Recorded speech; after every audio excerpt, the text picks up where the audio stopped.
সুপ্রিয় শিক্ষার্থীবৃন্দ, জৈব রসায়নের হাজারিনাগ স্যারের বইয়ের যে পিছনের যে এমসিকিউগুলো আছে, আজকে আমরা সেগুলো সমাধান করব। দেখুন, এখানে ১ নম্বর প্রশ্নে বলেছে জৈব যৌগের অণুসমূহ কোন ধরনের বন্ধন দ্বারা গঠিত। দেখেন, জৈব যৌগগুলো কি দিয়ে গঠিত আগে সেটা আমরা একটু জেনে নেই। জৈব যৌগগুলো কার্বন এবং হাইড্রোজেন দিয়ে গঠিত থাকে, যেটাকে বলা হয় হাইড্রোকার্বন। জৈব যৌগসমূহ কার্বনের ক্যাটায়নেশন ধর্মের কারণে অনেক লম্বা লম্বা শিকল গঠন করে। এখন এখানে কি হয়, কার্বন যৌগটি হাইড্রোজেনের সাথে একটা বন্ধন শেয়ার করে এবং হাইড্রোজেনটাও কার্বনের সাথে একটা বন্ধন শেয়ার করে। এর ফলে এদের মাঝে একটা বন্ধনের সৃষ্টি হয়। এখন দেখেন, এখানে ইলেকট্রনের শেয়ারের ফলে বন্ধনটা সৃষ্টি হয়েছে। সুতরাং এখান থেকে বলা যায় জৈব যৌগর অণুসমূহ সমযোজী বা শেয়ার করার মাধ্যমে বন্ধন গঠন করে। ২ নম্বর প্রশ্নে আসি, নিচের কোন যৌগের কার্বন পরমাণুতে sp2 সংকরায়ন ঘটে। দেখুন, সংকরণের হিসাব নিকাশ কিভাবে হয়। আমরা কি সিগমা বন্ধন আর পাই বন্ধন চিনি? যেমন কার্বন যদি আরেকটা কার্বনের সাথে 2টা বন্ধন দিয়ে যুক্ত থাকে, তাহলে উপরেরটা হবে সিগমা, নিচেরটা হবে পাই। আর যদি একটা বন্ধন থাকে সেটা সবসময় সিগমা হবে।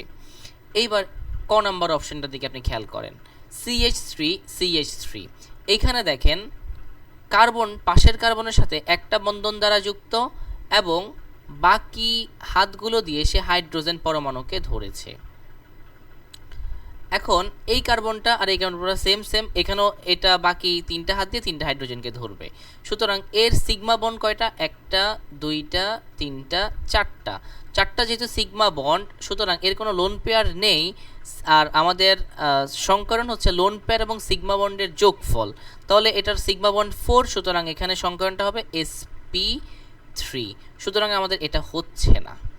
এরপর এটা দেখেন CH3, এখানেও দেখেন একটা বন্ড CH3, সুতরাং CH3 মানে কি C পাশের কার্বনকে একটা হাত দিয়ে ধরছে, বাকি 3টা হাত দিয়ে হাইড্রোজেনকে ধরছে। এই কার্বনটা 4টা সিগমা, সুতরাং এর সিগমার বন্ধন সংখ্যা 4। এর থেকে বোঝা যায় এটা sp3 সংকরিত, এটাও হচ্ছে না। এরপর ওটা দেখেন CH3 আছে, সুতরাং এটাও আপনার sp3, এটাও হচ্ছে না। গ নাম্বার অপশনটা দেখেন CH2 এবং ডাবল বন্ড CH2, এর মানে কি বোঝায়, এখানে কার্বন পাশের কার্বনকে 2টা বন্ধন দ্বারা যুক্ত আছে এবং একটা এখানে CH2 হবে, একটা হাইড্রোজেন একটা বন্ধন দ্বারা যুক্ত, আরেকটা হাইড্রোজেন আরেকটা বন্ধন দ্বারা যুক্ত। এখানেও একইভাবে একটা হাইড্রোজেন একটা বন্ধন দ্বারা যুক্ত, আরেকটা হাইড্রোজেন আরও একটা বন্ধন দ্বারা যুক্ত আছে।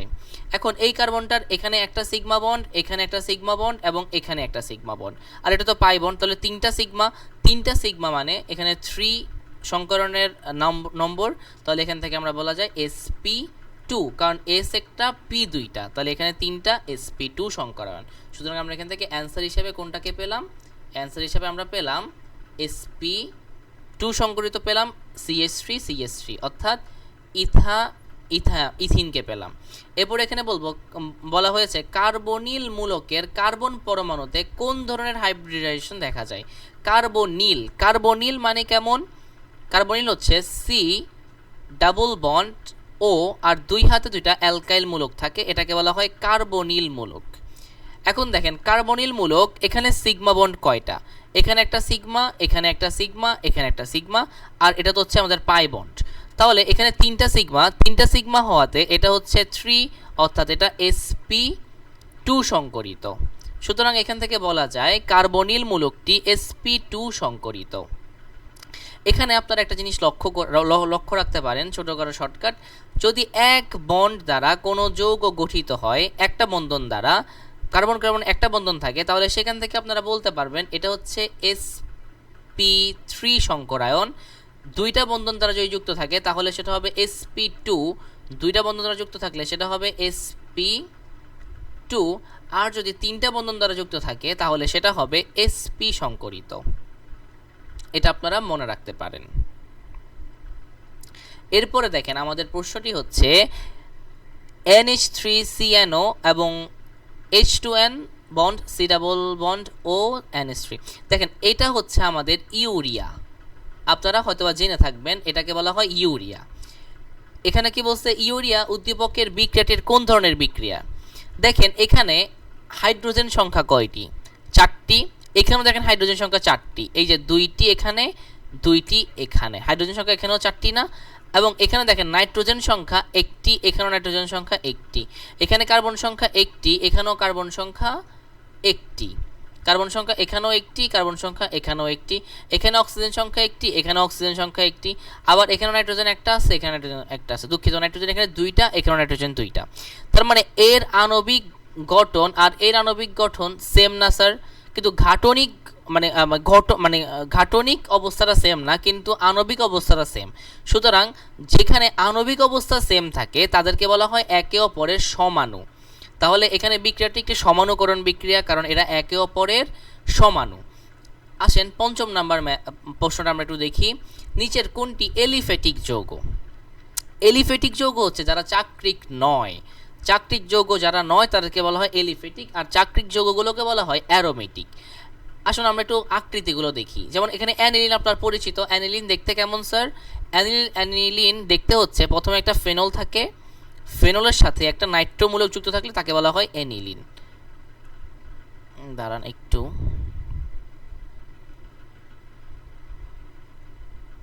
আমরা একটা বেনজিন আঁকি।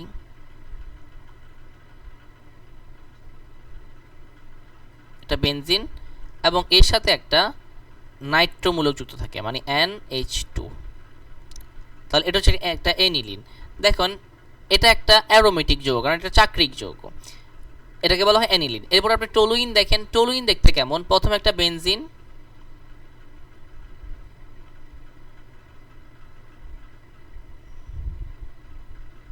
এবং এর উপর একটা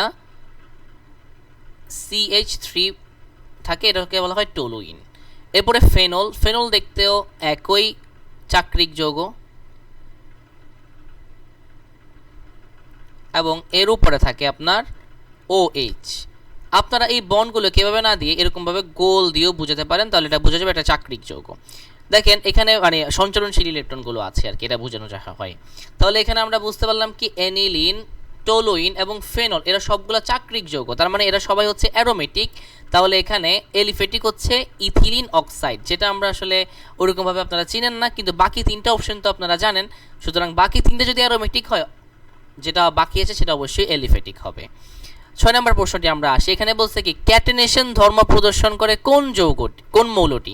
আমি 1 নম্বর প্রশ্নেই বলেছি যে জৈব রসায়ন হওয়ার পেছনে সবথেকে বড় ভূমিকা রেখেছে আমাদের কার্বন, কারণ কার্বন একটা মধ্যম সারির তড়িৎ ঋণাত্মক যৌগ। কার্বনের তড়িৎ ঋণাত্মকতা হচ্ছে 2.5, কার্বনের তড়িৎ ঋণাত্মকতা 2.5।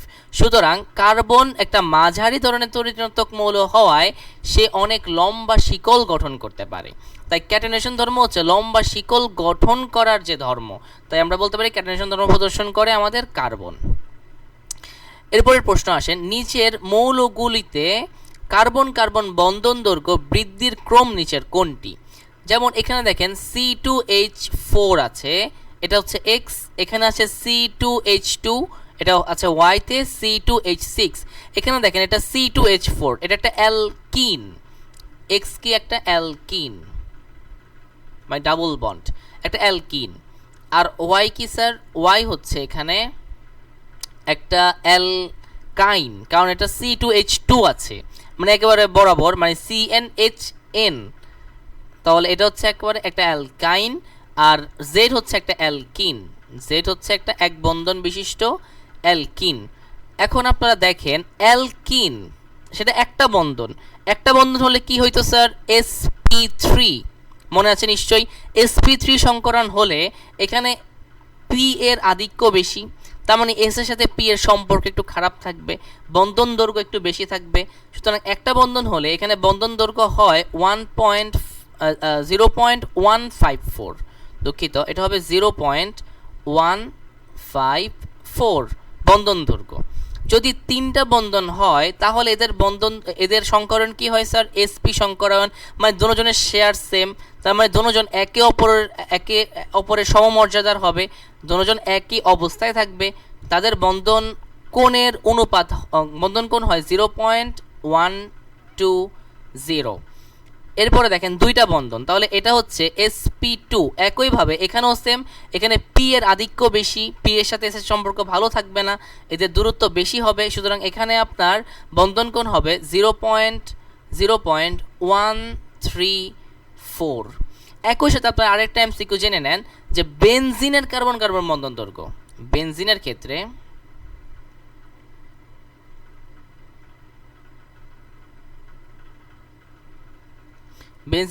কার্বন কার্বন বন্ধন দৈর্ঘ্য হয় স্যার 0.139 ন্যানোমিটার। এটা কেন, এটা কিভাবে হলো দেখেন, বেনজিনের ক্ষেত্রে সবাই দ্বিবন্ধন বিশিষ্ট হয়, কিন্তু বেনজিন দ্বিবন্ধন বিশিষ্ট হলেও, এই যে বেনজিন দ্বিবন্ধন বিশিষ্ট হলেও এর বন্ধন কোণ একটু বেশি হয়, এর বন্ধন কোণ দ্বিবন্ধন থেকে একটু বেশি হয়। সুতরাং এখান থেকে আমরা 7 নম্বর প্রশ্নটা একটু দেখি। এখানে বলছে যে বন্ধন দৈর্ঘ্যের বৃদ্ধির ক্রম নিচের কোনটি। তার মানে এখানে সবথেকে বেশি বন্ধন দৈর্ঘ্য কার, সেটা হচ্ছে জেড এর। সুতরাং জেড সবথেকে বেশি, যে জেড সবথেকে বেশি। তারপরে হচ্ছে স্যার এক্স এর, জেড থেকে একটু কম হচ্ছে এক্স এর, তারপরে একটু কম হচ্ছে ওয়াই। সুতরাং আমরা বলতে পারি এটা ঘ নাম্বারটা অ্যান্সার, বন্ধন দৈর্ঘ্যের ক্রম। এরপরের প্রশ্নটা আসি আমরা, গ নাম্বার, বেনজিন কার্বন কার্বন বন্ধন দৈর্ঘ্য কত হবে? বেনজিনের কার্বন কার্বন বন্ধন দৈর্ঘ্য 0.139 ন্যানোমিটার। এই যে আমি মাত্রই আপনাদেরকে শিখালাম, আশা করি বুঝতে পেরেছেন। এরপরের প্রশ্নটা দেখেন, 9 নম্বর প্রশ্ন বলেছে নিচের কোনটি বিষম চাক্রিক যৌগ? কোনটি বিষম চাক্রিক যৌগ? এখন দেখেন বিষম চাক্রিক যৌগ কারা একটু লিখি, যারা কার্বন এবং হাইড্রোজেন ছাড়া অন্য যৌগও থাকবে।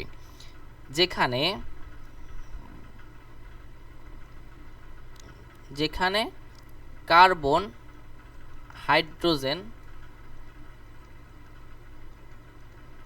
ছাড়া অন্য যৌগ থাকবে।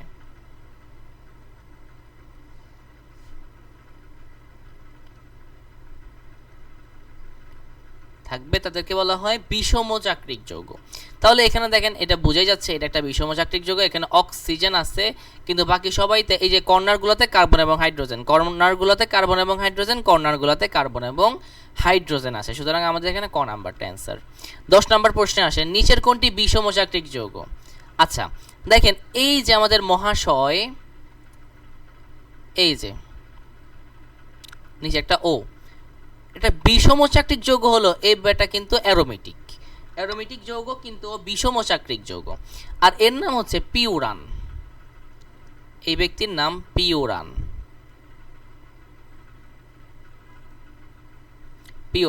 এখন দেখেন এখানে নিচের কোনটি বিষম চাক্রিক যৌগ, এই দেখেন এই যে পিউরান। বুঝতে পেরেছেন নিশ্চয়ই।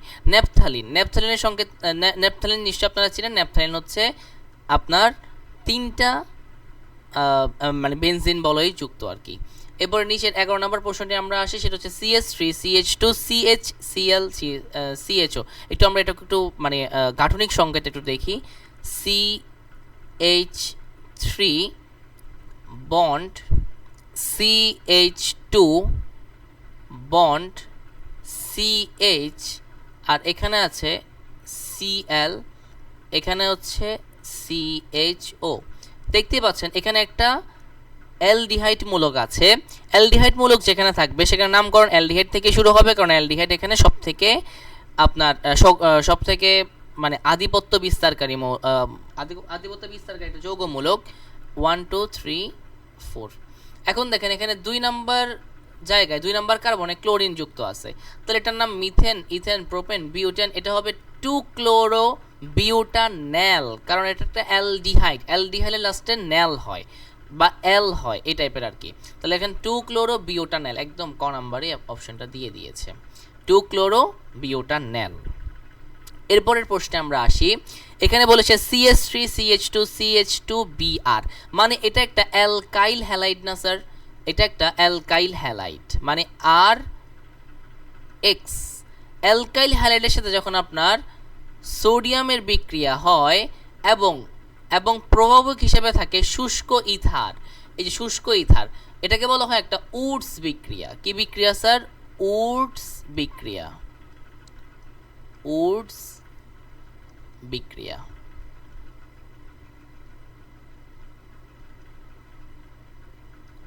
উডস বিক্রিয়া। উডস বিক্রিয়ায় কি হয় আপনারা কি জানেন? উডস বিক্রিয়ায় হচ্ছে অ্যালকেন উৎপন্ন হয়। উডস বিক্রিয়ায় অ্যালকেন উৎপন্ন হয়, মানে এখানে অ্যালকেন উৎপন্ন হয় মানে দুইটা আর একটা বন্ধন দ্বারা যুক্ত থাকে। এই যে মানে দুইটা অ্যালকাইল মূলক একটা বন্ধন দ্বারা যুক্ত থাকে। এটা হচ্ছে একটা উডস বিক্রিয়া। এর ফলে আপনার উৎপন্ন হলো কি স্যার? একটা অ্যালকেন। এখন দেখেন এখানে অ্যালকেন কি আছে? এখানে হেক্সিন আছে, তার মানে এটা ভুলেও হবে না, এটা হেক্সিন মানে এটা অ্যালকিন। প্রোপেন আছে, এটা হতে পারে। প্রোপিন আছে, এটা কখনো হতে পারে না, কারণ প্রোপিন একটা অ্যালকিন, এটা কখনো হতে পারবে না। এখানে হেক্সেন আছে, দেখেন এখানে দুইটা অপশনই অ্যালকেন আছে। তাহলে আপনাকে একটু বিক্রিয়াটা জানতে হবে। এখানে দেখেন দুইটা আর না স্যার, এখন এখানে কার্বন সংখ্যা কয়টি? 1 2 3।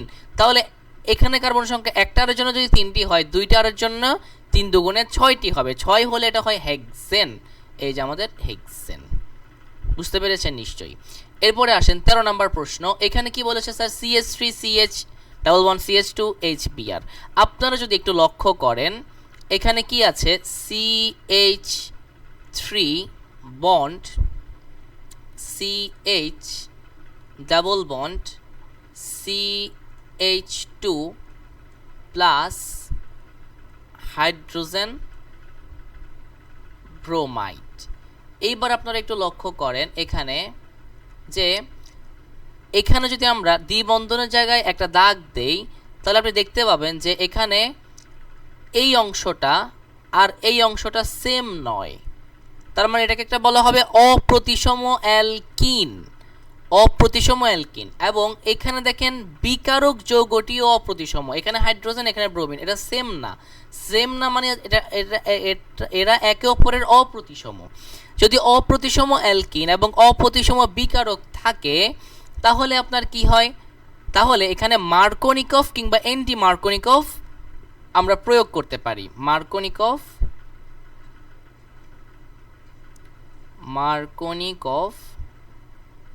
কিংবা অ্যান্টি মার্কোনিকভ আমরা প্রয়োগ করতে পারি। কিন্তু এখানে অ্যান্টি মার্কোনিকভ হবে না। কেন হবে না স্যার? আপনারা কি কেউ বলতে পারবেন? অ্যান্টি মার্কোনিকভ এখানে হবে না কেন? কারণ এখানে প্রভাবক হিসেবে কেউ নাই। অ্যান্টি মার্কোনিকভ হলে প্রভাবক হিসেবে অবশ্যই একটা পারক্সাইড থাকবে, মানে H2O2 থাকবে। কিন্তু এখানে অ্যান্টি মার্কোনিকভ এটা হচ্ছে না, কারণ এখানে কোনো পারক্সাইড নাই। তাহলে এটা মার্কোনিকভ হবে। মার্কোনিকভ নীতিতে অপ্রতিসম অ্যালকিনের যে কার্বনে হাইড্রোজেন সংখ্যা বেশি সেখানে হাইড্রোজেন বসে 90% ক্ষেত্রে। তার মানে এখানে আপনার বসবে কি? হাইড্রোজেন। এখানে দ্বিবন্ধনটা উঠে যাবে, দ্বিবন্ধনটা উঠে একটা এক বন্ধন হবে, এখানে একটা হাত এবং এখানে একটা হাত ফাঁকা থাকবে। যে কার্বনে হাইড্রোজেন সংখ্যা বেশি সেখানে আবার হাইড্রোজেন বসবে, যে কার্বনে হাইড্রোজেন সংখ্যা কম সেখানে বসবে অপ্রতিসম অ্যালকিনের হ্যালাইড মূলকটি আর কি। হ্যালাইড মূলকটি বসলো। তার মানে এটা আপনি মনে রাখতে পারেন কিভাবে? যে তেলা মাথায় তেল দেয়। দেখেন এখানে হাইড্রোজেন বেশি, ওর মাথায় তেল আছে, আবার তেল দিতেছে। তাহলে CH2 থাকলে এখানে আরেকটা হাইড্রোজেন হয়েছে, এখানে CH থাকলে একটা ব্রোমিন হয়েছে। তাহলে এখান থেকে কি বোঝা যায়? এটা হবে CH3 CHBr বন্ড CH3। এটা হবে না স্যার। এখন এটা নামকরণ কিভাবে করতে পারি আমরা? এখান থেকে 1 দিলে 1 2 3। তার মানে এখানে 2 নাম্বার কার্বনে ব্রোমিন যুক্ত আছে, তার মানে এর নাম বলা যায় true bromo methane propane. 2 bromo propane. এটা হয় কত ক্ষেত্রে স্যার? 80% ক্ষেত্রে। এখানে যেহেতু একটাই এ, তার মানে এটা প্রধান যৌগ হিসেবে প্রধান যৌগকে নির্দেশ করছে, মানে 80% যেটা হবে সেটাকে নির্দেশ করছে। এটাও হয় 1 ব্রোমো প্রোপেনও হয়, কিন্তু সেটা হয় শুধুই মাত্র স্যার 20% ক্ষেত্রে। সুতরাং এটা এই প্রশ্নের ক্ষেত্রে অ্যান্সার হবে না। কেন হবে না? কারণ একটাই আপনার অ্যান্সার চাইছে, সেটা অবশ্যই প্রধান যৌগটিই হবে। এরপরে প্রশ্নটা আসেন 14 নম্বর প্রশ্ন। CH3 CH2 CH2BCl মানে এটা হচ্ছে একটা স্যার অ্যালকাইল হ্যালাইড। দেখেন স্যার এটা হচ্ছে কি স্যার? একটা অ্যালকাইল হ্যালাইড যৌগগুলোর যদি পটাশিয়াম হাইড্রোক্সাইডের সাথে যুক্ত থাকে তাহলে কি হয়? দেখেন একটু আপনাদেরকে একটা নোট দিয়ে দিই। দেখেন যদি আপনার অ্যালকাইল হ্যালাইডগুলো যদি আপনার ইয়ের সাথে যুক্ত থাকে তাহলে কি হয়? দেখেন অ্যালকাইল হ্যালাইডগুলো স্যার যদি পটাশিয়াম হাইড্রোক্সাইডের সাথে যুক্ত থাকে এবং এখানে যদি স্যার পটাশিয়াম হাইড্রোক্সাইডটি অ্যালকোহলীয় হয়, পটাশিয়াম হাইড্রোক্সাইডটি যদি অ্যালকোহলীয় হয় AlC অ্যালকোহলীয় যদি হয়, তাহলে এখান থেকে উৎপন্ন হবে অ্যালকিন, যেটাকে বলা হয় অপসারণ বিক্রিয়া।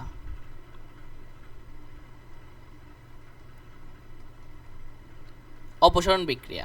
আর যদি পটাশিয়াম হাইড্রোক্সাইডটি অ্যাকোয়াস হয় মানে জলীয় হয়, তাহলে এখানে উৎপন্ন হবে স্যার অ্যালকোহল ROH, অ্যালকোহল উৎপন্ন হবে, যেটাকে বলা হয় প্রতিস্থাপন বিক্রিয়া।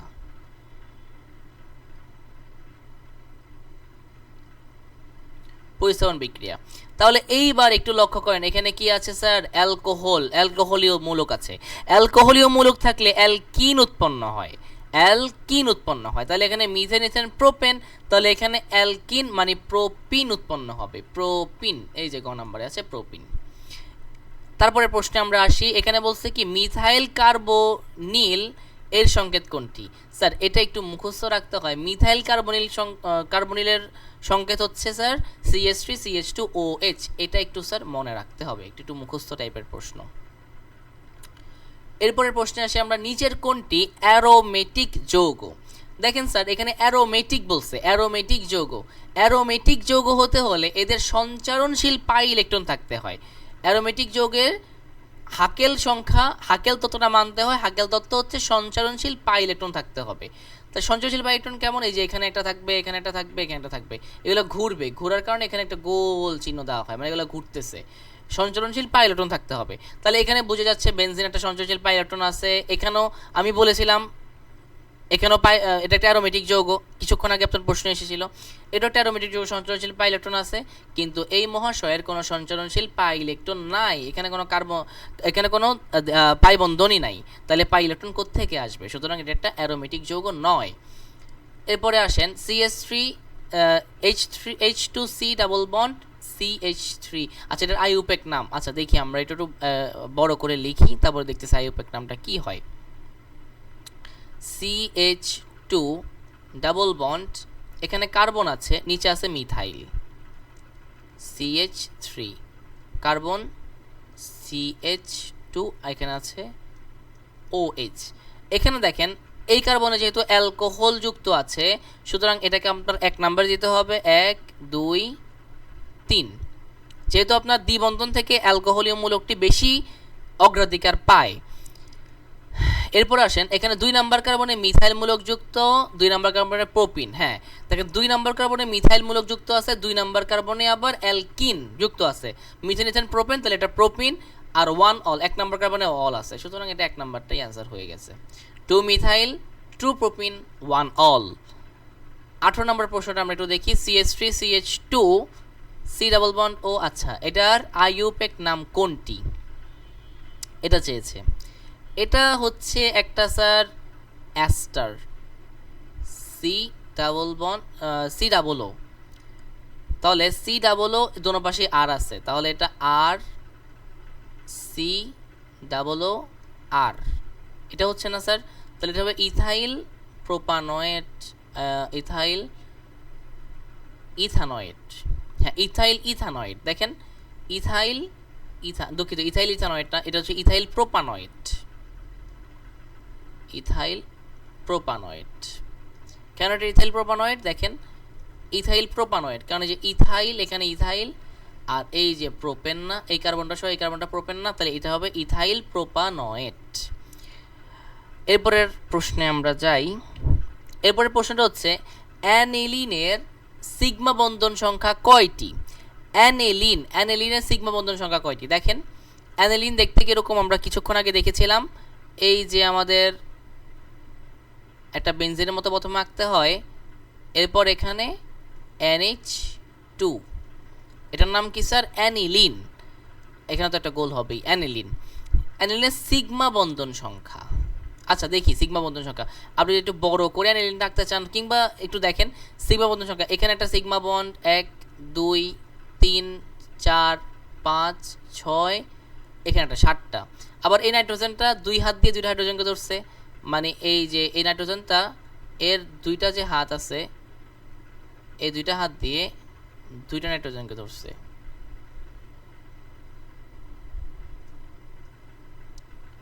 দুইটা হাত দিয়ে দুইটা হাইড্রোজেনকে ধরছে, ঠিক না স্যার? এখন দেখেন তাহলে এখানে দুইটা, আবার এই প্রত্যেকটা কোণায় একটা একটা করে আবার বন্ড দিয়ে হাইড্রোজেনকে ধরছে। তাহলে মোট সিগমা সংখ্যা কত আমরা একটু গণি। 1 2 3 4 5 6 7 8 9 10 11 12 13 14, সব মিলে আমরা সিগমা বন্ধন সংখ্যা কয়টি পেলাম? 14টি। নিচে আসেন, নিচের কোনটি একই সমগোত্রীয় শ্রেণীর সদস্য? একই সমগোত্রীয় শ্রেণীর হতে হবে। তাহলে এখানে যে ইথেন মিথেন সেম আছে, প্রোপিন এটা একটা অ্যালকিন হয় নাই, এজন্য একটা অ্যালকেন, এটা একটা অ্যালকিন, একই সমগোত্রীয় হয়নি। Ethane propane butane, ethane propane propane ethane propane butane, এরপরে কি আছে? ইথেন প্রোপিন বিউটেন, প্রোপিন আছে, এটাও হবে না, প্রোপিন হবে না, তাহলে এটা হতে পারে ইথেন প্রোপেন বিউটেন, ঠিক আছে। আবার এখানে 1 হেক্সিন 2 হেক্সিন 3 হেক্সিন, এটাও তো অ্যান্সার হতে পারে, 1 হেক্সিন 2 হেক্সিন 3 হেক্সিন, এটাও হতে পারে, এটাও সমগোত্রীয় শ্রেণী। এখানে দুইটাই অ্যান্সার, এই দুটোটাই সঠিক অ্যান্সার। এরপর আসেন 21 নাম্বারটা আমরা দেখি। CH3CHOH, আচ্ছা এটা একটু ব্যাখ্যা করি তাহলে বুঝতে সুবিধা হবে। CH3 বন্ড CH, এখানে আছে আপনার কাছে OH, CH3 বন্ড CHO। যেহেতু এখানে একটা অ্যালডিহাইড মূলক আছে, এটা সক্রিয় মানে এটার বেশি, আধিপত্য বেশি, তাহলে এটাকে 1 নাম্বার দিতে হবে। 1 2 3 4। এইবার দেখেন এখানে আছে আপনার কাছে একটা হাইড্রোক্সিল আর একটা আছে মিথাইল, এটা হচ্ছে আপনার মানে শাখা প্রশাখায় আছে আর কি। হাইড্রোক্সিলে কি হাইড্রোজেন আছে আর মিথাইলে কি এম আছে। তাহলে আমরা নামকরণের হিসাব অনুযায়ী কি জানি, ইংরেজি হরফে যে আগে আসবে তার নামটা আগে হয়। তাহলে এখানে ইংরেজি হরফে আগে এইচ আসে, পরে এম আসে, তাহলে হাইড্রোক্সিলটা আগে প্রাধান্য পাবে। 3 হাইড্রোক্সি হবে অবশ্যই, এই যে 3 হাইড্রোক্সি এখানে আছে, এখানে আছে, এখানে আছে, তাহলে মানে 2 নাম্বার অপশনটা আগেই বাদ। 3 হাইড্রোক্সি 2 মিথাইল, এখানে আবার 3 মিথাইল বলছে, এটাও বাদ। 3 মিথাইল 2 মিথাইল হবে এখানে, তাহলে এটাও বাদ হবে। তাহলে 3 হেক্সি 2 methyl, methane ethane propane butane, না তাহলে বিউটানেল, এটা বিউটানেল, হ্যাঁ তাহলে ক নাম্বারটাই অ্যান্সার। 3 হাইড্রোক্সি 2 মিথাইল বিউটানেল, এটা প্রোপানেল নয় স্যার। এখানে 1 2 3 4টা কার্বন, সবচাইতে লম্বা শিকল। বুঝতে পেরেছেন নিশ্চয়ই। 22 নাম্বার ম্যাথে আমরা আসি, 22 নাম্বার প্রশ্নে আমরা আসি। 2 ডিগ্রি অ্যালকোহলের কার্যকারী মূলক কোনটি? দেখেন স্যার, অ্যালকোহলের কার্যকারী মূলকের আসলে হিসাব নিকাশটা কীভাবে করা হয় আমরা একটু দেখি। এখানে একটা OH থাকে এবং এটা একটা অ্যালকাইল মূলকের সাথে যুক্ত থাকে। তাহলে এখানে যদি আমাদের OHটা যেই কার্বনের সাথে যুক্ত, সেই কার্বনের সাথে যদি 3টা অ্যালকাইল মূলক যুক্ত থাকে তাকে বলা হয় 3 ডিগ্রি অ্যালকোহল। যদি 2টা যুক্ত থাকে, যদি 2টা অ্যালকাইল মূলক যুক্ত থাকে, একটা ধরুন অন্য কোনো যৌগ যেমন ক্লোরিন যুক্ত আছে, তাহলে ওই যুক্ত আছে, এটাকে বলা হয় 2 ডিগ্রি অ্যালকোহল। আর 1 ডিগ্রি অ্যালকোহল বলা হয় স্যার যেখানে একটা অ্যালকাইল মূলক যুক্ত, অন্য দুইটা ভিন্ন ভিন্ন, ধরুন হাইড্রোজেন যুক্ত থাকলো একটা হাতে, একটাতে ক্লোরিন যুক্ত থাকলো, একটাতে অ্যালকোহল, তাহলে এটাকে কি বলা হবে sir? 1 degree alcohol. 1 degree alcohol. তাহলে এখান থেকে 1 ডিগ্রি অ্যালকোহল আমাদের চাইনি, 2 ডিগ্রি অ্যালকোহল চেয়েছে, 2টা হাত ফাঁকা কিংবা 2টা হাতে 2টা অ্যালকাইল মূলক। এই দেখেন 2টা হাতে 2টা অ্যালকাইল মূলক এখানে আছে, এই যে এখানেও আছে, 2টা হাতে 2টা অ্যালকাইল মূলক, এই যে এখানে একটা আর বসবে, এখানে একটা আর বসবে আর কি, মানে না বসালেও বুঝেই যায় এখানে অ্যালকাইল মূলক যুক্ত আছে।